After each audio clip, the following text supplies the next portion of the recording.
السلام علیکم ورحمۃ اللہ وبرکاتہ۔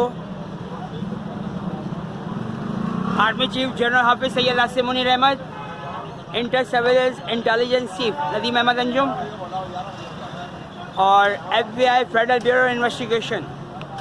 اور انٹرپول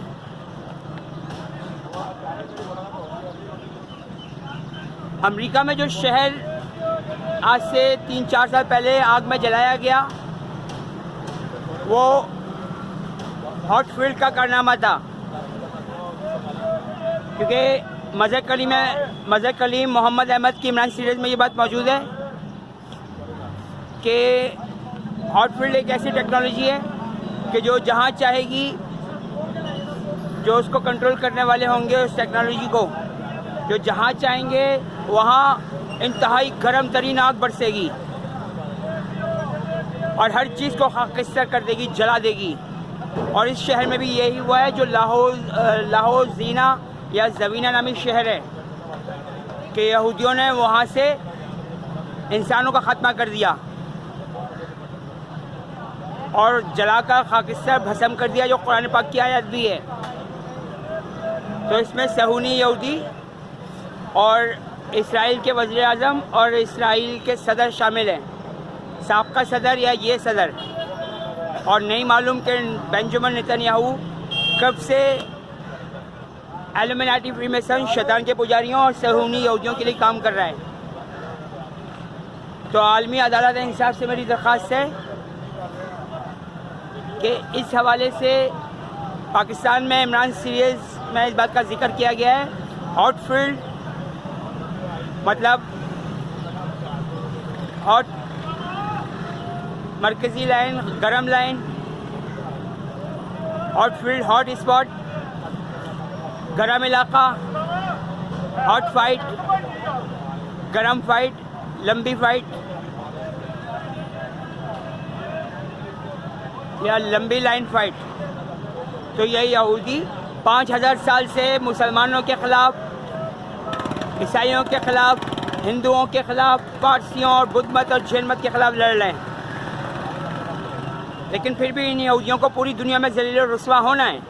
جو قرآن پاک کی آیت ہے کہ یہودی، صہیونی یہودی اور شیطان کے پجاری اور ملحد دنیا میں ہی یہ کہہ دیں گے کہ ہم نے مسلمانوں کے خلاف بہت مال پیسہ خرچ کر دیا، بہت کچھ بہا دیا ہم نے پانی کی طرح،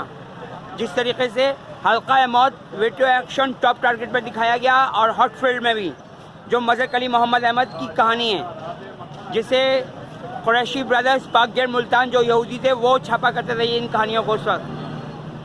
اور بعد میں خان برادرز۔ تو حلقہ موت veto action top target, hot field part 1 part 2، hot spot part 1 part 2، hot fight part 1 part 2 میں اس بات کا واضح ذکر موجود ہے۔ اور اس کے علاوہ یہودیوں کی مزید خباثت ان کے جادو کی وجہ سے بھی منظر عام پہ آتی رہتی کہ وہ جادو کرتے ہیں مسلمانوں پہ، اور اس حوالے سے کالا جادو بھی مظہر کلیم محمد احمد صاحب نے لکھی ہے۔ بھجن میرا بیگ ہے۔ تو اس حوالے سے پاک فوج سے، ISI چیف سے اور انٹرپول سے اور FBI فیڈرل بیورو انویسٹیگیشن سے درخواست ہے کہ وہ قرآن پاک خود ترجمہ سے پڑھیں تو ان کے سامنے یہ آیت آ جائے گی کہ اللہ تعالیٰ ہر چیز کو جلا کر بھسم خاکستر کر سکتا ہے، اور چونکہ دجال مردود کو اس بات کی آزادی دی گئی ہے کیونکہ وہ شیطان کا پجاری ہے، اور شیطان کو بھی اس بات کی چھوٹ دی گئی ہے کہ وہ جو کچھ کر سکتا ہے وہ کرے۔ تو جو اللہ کے مومن مسلمان بندے ہوں گے وہ اس کو خدا نہیں مانیں گے، اس کو جھوٹا دجال بولیں گے۔ تو اس حوالے سے قرآن پاک خود ترجمے سے پڑھیں، پوری دنیا کے لوگ اپنے اپنے ممالک کی زبانوں میں قرآن پاک کا خود ترجمہ کروا لیں، کیونکہ یہودیوں کو بہت ذلیل و رسوا ہونے کا ٹائم آ گیا ہے۔ اللہ تعالیٰ امت مسلمہ کو اپنی پناہ میں رحمت میں حفاظت پہ رکھے، اور دوسرے مذہب کے بے گناہ مردوں، عورتوں، بچوں، بوڑھوں کو بھی۔ آمین یا رب العالمین، ارحم الراحمین۔ اللہ حافظ۔